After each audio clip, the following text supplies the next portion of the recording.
go to that many tournaments that he keeps a record of it. Yeah. All right, right now we're going to have DD PandaBair is playing against Unrivaled Own's Big Back.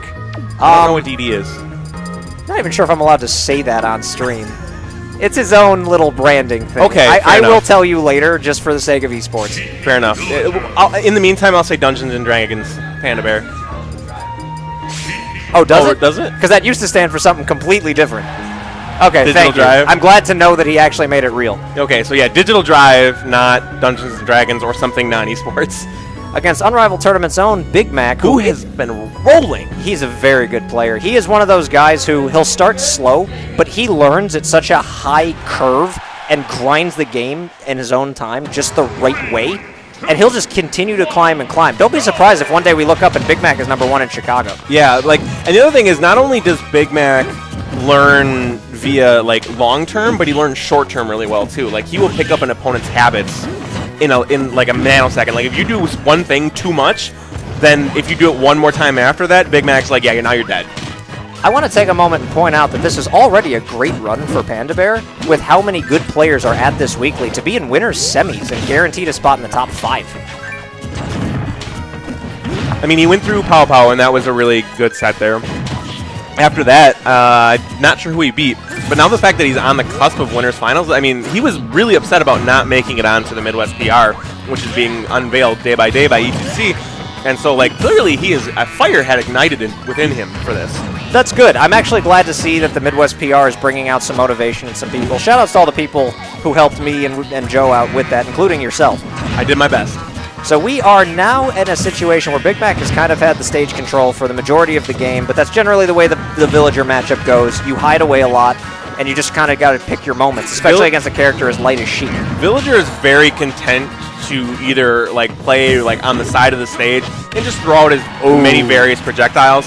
But when he is behind, that's when it's difficult for Villagers to really do a lot of stuff. And he needs to keep it even or he needs to be ahead.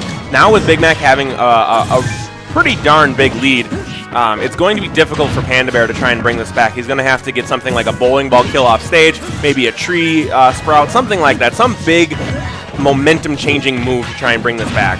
That stock that Big Mac took was an excellent one because he set up the air dodge, and he made sure to down throw to see if Panda would air dodge or not. And Panda was choosing to air dodge quickly, so as soon as he got the forward tilt, he knew what the plan was.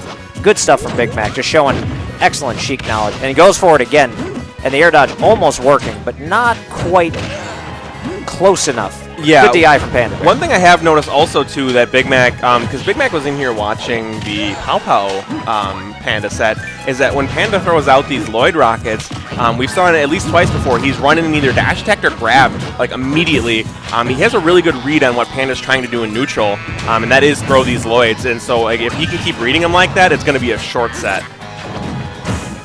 Yeah, so far so good for Big Mac. He's put on so much damage this stock alone. He was almost at 100 when he got that kill on Panda, and now suddenly Panda's just been getting nicked by little attacks over and over and over again. You look up, you're at 113. That's the Sheik to a T. You just tiny little scratches, like death by 1,000 cuts, as Sturm would like to say. Ooh, almost gets that vanish again. That was a really dirty attempt. Oh, but he gets a stage spike off of it. Just tenacious with his chase downs here. Excellent hunt down with that back air off stage. It was a good gamble to take. Sheik has more recovery than most characters in the game, and it's often forgotten how deep Sheik is really allowed to go to recover. Yeah, I mean, and that's one thing that I haven't seen that much from Big Mac in situations like that, is a lot of times he's been content to sit back when he has the lead, but now he really went after it, almost like a hound after a fox during one of those English fox hunts. He just would not let him get away. Yeah, Big Mac definitely smelling blood right now. This is a matchup that he likes as well. Sheik is a tough one for Villager. Sheik is so fast and can combo you so much for so long and just kind of get in and out. It's hard to get a beat on the character, although when you get hard reads like that bowling ball, you give yourself much better odds. Oh, and a great tree sprout there. I'm gotta say that this is a completely different Panda that we're seeing. Now he can play his game. He's up almost 80%.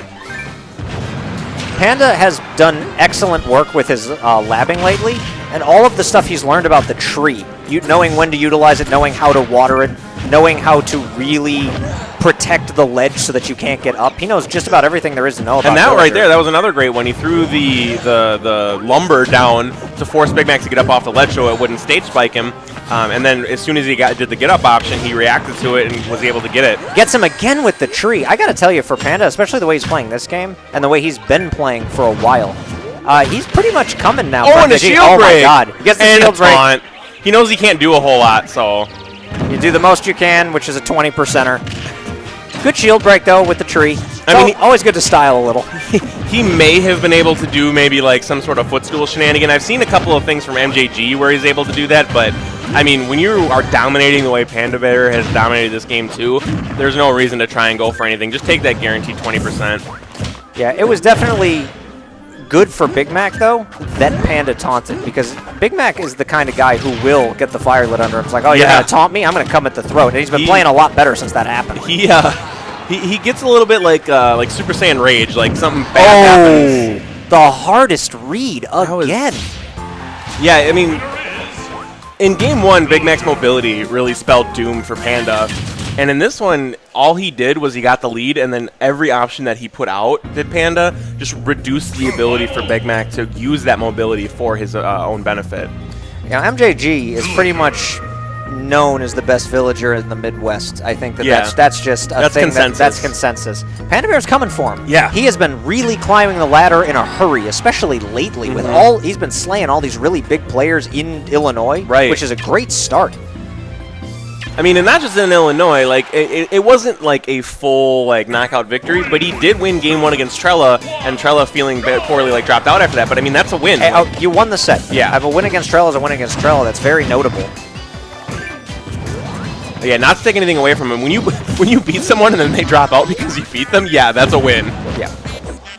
All right, so Big Mac doing a lot better this game so far, and especially with the stage. Less room for Panda to run around and do his thing, and he can go for much earlier kill confirms off of his down throw and off of his fair. Yep, and the location of the platforms means that he can't use it to, like, hide, like, to set up a hidey hole. Like, he's got nowhere to go once those platforms disappear, and he's also doesn't have a whole lot of spaces where he can set up, like a cave in which to sit in.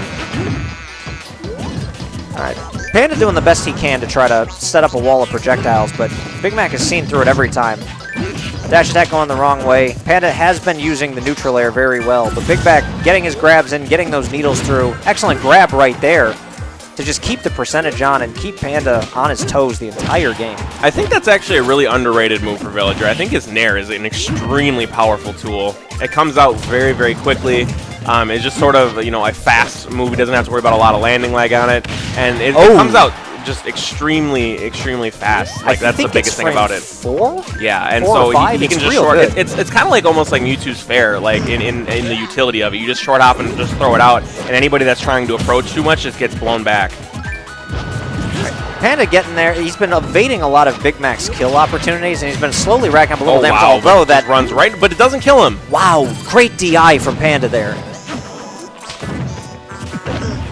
There's that neutral air again, preventing a bouncing fish of all things. It's just like one of the best get off me moves that Villager could possibly want. Oh, he's got a needle. And Sheik's got a back air, and that is the end of Panda's first stock. And now Panda only has a stock left here. And again, it's sort of like the exact opposite. If this was a best of 5 set, I'm positive this would go 5 games because they're just adjusting. Game 1, Big Mac kind of ran over him. PandaBair obviously dominated Game 2, and now Big Mac sort of got dominating Game 3 because he just made the correct adjustments and is on the right stage. Chicago is that way a lot. We tend to go Game 5 quite a bit.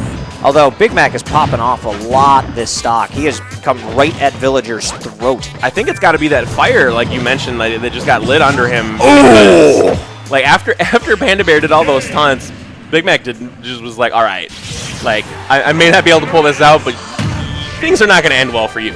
Big Mac brutalizing PandaBair with that up smash to take the set. If there was a Smash version of brutality for Mortal Kombat, that's what that was. Like, when you finished with an air dodge read up smash with Sheik. And he charged that for a good, like, almost to max. That was precognizant. He's like, yep, you're going to be here at this time, so I have this exactly this much time to charge this, a.k.a. you're dead.